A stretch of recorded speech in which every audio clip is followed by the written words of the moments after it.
आर'नाइ 5G YouTube चेनेलाव आरो फिन खेबसेबाव बरायफिनबाय। दिनैनि गोदान भिडिअ'आनो जाहैबाय आसाम अरुणोदय स्किम आरो सेल्फ हेल्प ग्रुपनि गोदान स्किम मुख्यमन्त्री उद्यमिता अभियाननि बिग आपडेट ओंखारनानै फैदों। जोङो बे आपडेटफोरनि बागै दिनैनि नैबे भिडिअ'नि गेजेरजों A to Z नायगोन। नोंथाङा भिडिअ'खौ जोबजासे नायलांबाय थाबानो जाबाय आरो बेबायदिनो गोदान गोदान आपडेट डिटेल स्किम डिजिटेल खौरां मिथिनो थाखाय नोंथाङा चेनेलाव गोदानबा चेनेलखौ साबस्क्राइब खालामबानो जाबाय। दानिया जोङो नायगोन गिबियावनो आसाम अरुणोदय स्किम। मानसिफोरा गोबां कमेन्ट खालामबाय दं आसाम अरुणोदय स्किमाव इलिजिबल जानानैबो रांखौ मोननो हायाखै बा सायख'जाबाय नोंथांमोना थेवबो रांखौ मोननो हायाखै। मानि थाखाय मोननो हायाखै? गोबां मानसिफोरानो थालांदों। जाहोनखौ आङो दिनैनि नैबे भिडिअ'आव खिथागोन। नोंथांमोना मा खालामनो नांगोन आरो मा खालामबा बे थाद'नाय रांखौ नोंथाङा मोननो हागोन। आरो जाय बिथांमोना आसाम अरुणोदय स्किमाव एप्लाइ खालामनो सानदों, आसाम अरुणोदय 2.0 आव एप्लाइ खालामनो सानदों, नोंथांमोना माबायदि इलिजिबिलिटि क्राइटेरिया थानांगोन आङो बेखौबो खिथागोन। आङो बेखौ सिगांनि भिडिअ'आव खिथाबोबाय थादों, थेवबो गोदान भिउवारफोरनि थाखाय आङो बेखौ आरोबाव खिथाबावगोन। आरो जाय बिथांमोना गोदानै आसाम अरुणोदय 3.0 खौ नेनानै दं, नोंथांमोना बे आसाम अरुणोदय 3.0 आव बोरै एप्लाइ बानायनो हागोन आरो बेनि एप्लाइआ माला जागोन, जोङो बेनि बागैबो नायगोन। जोङो गिबियावनो नायग्रोनोसै आसाम अरुणोदय स्किमाव जाय बिथांमोना रां मोननो हायाखै, नोंथांमोना मानि थाखाय मोननो हायाखै? जुदि नोंथाङा सायख'जादोंब्ला, नोंथांनि गासैबो डाटाया अकेबा, नोंथाङा मोनसे खामानि मावनांगोन। नोंथाङा DBT नोंथाङा बेखौ अन खालामनांगोन। DBT आनो जाहैबाय डाइरेक्ट बेनिफिट ट्रेन्सफार। बे डाइरेक्ट बेनिफिट ट्रेन्सफारानो जाहैबाय दानिया गभर्नमेन्टआ नोंथांनि बेंक एकाउन्टआव डाइरेक्टयै फैसाखौ सोआ, नैबे DBTनि थ्रुयैसो, बे DBT सिस्टेमनि थ्रुयैसो नोंथांनि बेंक एकाउन्टआव फैसाखौ सोयो। नोंथांनि बेंकजों आधारजों लिंक जानांगोन, अब्लानिया नोंथाङा नैबे DBTखौ अट'मेटिक बे अपेन जागोन। अब्ला नोंथाङा बे अरुणोदय स्किम आरो गोबां गभर्नमेन्टनि स्किमनिफ्राय नोंथाङा फैसाखौ मोननो हागोन। जाय बिथांमोना आसाम अरुणोदयआव एप्लाइ खालामनानै इलिजिबल जादोंमोन, नोंथांमोना नैबे नोंथांनि DBTखौ चेक बानायना नायबानो जाबाय। जुदि नोंथाङा बेखौ DBTआ कानेक्ट गैया, नोंथाङा बेखौ बेंकआव थांनानै कानेक्ट बानायनो हागोन आरो इन्डियान पस्ट पेमेन्ट बेंक बे बेंकनि एकाउन्टखौ खुलिनानै नोंथाङा इजियावनो नोंथाङा बे DBTखौ कानेक्ट बानायनानै लानो हागोन।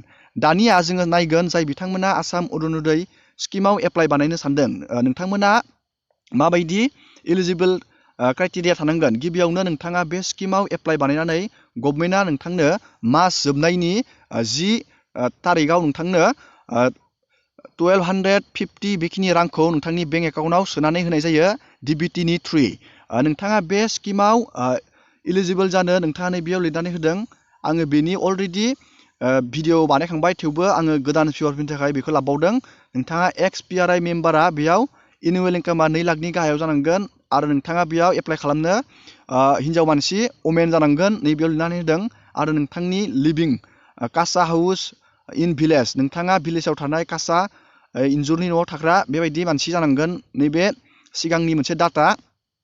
आरो नैबेयाव दा priority has been given for the उइन्ड' वुमेन, जाय बिथांमोना हौवा थैजानाय सेपारेट फिमेल। आरो नैबेयाव फिजिकेलि हेन्डिक्राफ्ट पार्सन, जाय बिथांमोना डिसेबिलिटि।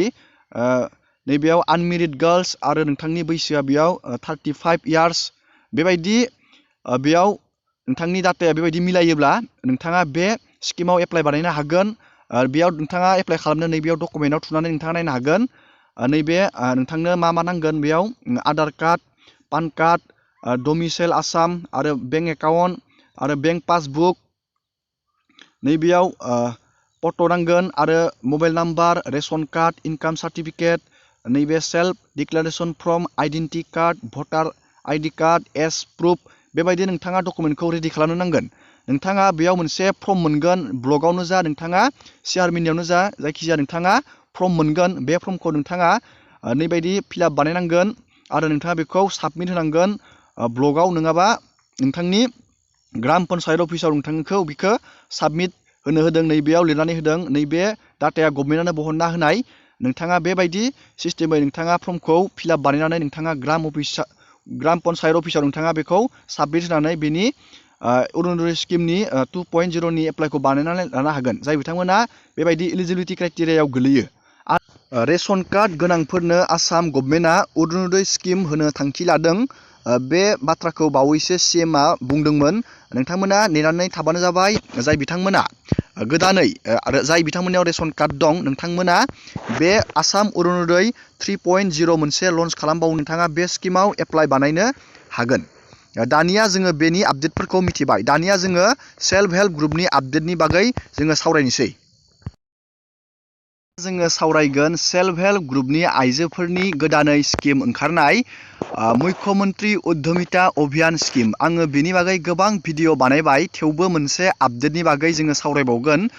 जाय बिथांमोना सेल्फ हेल्प ग्रुपआव नाम दं, नोंथांमोना बे मुख्यमन्त्रि उद्यमिता अभियान स्किमनि जोहै नोंथांमोना दा फर्म गभर्नमेन्टआ होगासिनो दं। आङो बे फर्म राननायनि डेटखौबो गोबां भिडिअफोरावनो खोथाबोबाय दं। नोंथांमोना बे फर्मखौ जाय बिथांमोना उदालगुरि जिल्लानि, नोंथांमोना बे फर्मखौ आङो दाख्लैनि भिडिअ खोथादोंमोन। नोंथांमोना 22 तारिखै उदालगुरिनि जिल्लाया PCDC अफिसाव थांनानै कालेक्ट बानायनांगोन। आरो तामुलपुर जिल्लानिया नोंथांमोना 23 तारिखआव थांनानै जानुवारियाव थांनानै नोंथाङा गावबागावनि फर्मखौ कालेक्ट खालामनांगोन PCDC अफिसाव थांनानै।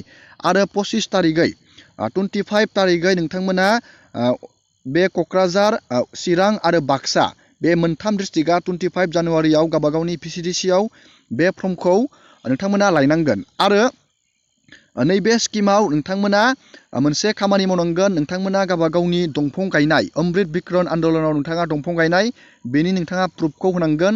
आरो जाय बिथांमोना दंफांखौ गायाखै, नोंथांमोना दंफां गायनाय फट'खौ होथारनांगोन। नोंथाङा प्रुफ हिसाबै बेखौ गभर्नमेन्टआ देखायनो होदों। आरो नोंथाङा मोनसे खामानि मावना लानांगोन। आं दहाय बुंनाया DBT नोंथाङा बेखौ कानेक्ट खालामना लायाबा नोंथाङा रांखौ मोननाय नङा। नोंथाङा बेखिनि खामानिखौ मावनानै लाबानो जाबाय। नोंथाङा बे मुख्यमन्त्रि उद्यमिता अभियान स्किमनि जोहै नोंथांमोना सासेयाव नोंथांमोननो 10,000 रां होगोन गिबियावनो। नोंथांमोना बे गिबिनि रांखौ नोंथांमोना हरफिननो नाङा। नाथाय नोंथांनो जेब्ला नोंथाङा 50,000 नोंथाङा मोनगोन, अब्ला नोंथाङा बे रांखौ गभर्नमेन्टनो हरफिननो नांगोन। बेयावबो नोंथांनो गोबां साबसिडि होगोन। नोंथांमोना बे फर्मखौ गावबागावनि जिल्ला वाइसआव डेट वाइस नोंथाङा कालेक्ट खालामनानै लानांगोन। आरो बे फर्मखौ फिलआप बानायनो नोंथांमोननो गभर्नमेन्टआ मास मोनसेनि सम होदों। आरो बे समाव गासैबो नोंथांमोना जुदि फर्मखौ फिलआप बानायनो हायाब्ला आरो डेटखौ बारायबावनायनि खोथा बुंदों। आङो उननि भिडिअआव बेनि गोबां आपडेटनि बागै भिडिअ लाबोबाय थागोन। दिनैनि भिडिअखौ आङो बेखिनियावनो फोजोबबाय। नोंथांमोना भिडिअखौ मोजां मोनदोंबा लाइक खालामबानो जाबाय। आरो बेबायदिनो गोदान आपडेट, डिटेल स्किम, डिटेल खौरां मिथिनो थाखाय नोंथाङा चेनेलाव गोदानबा चेनेलखौ साबस्क्राइब खालामबानो जाबाय। एसेनोसै दिनैनि भिडिअआ।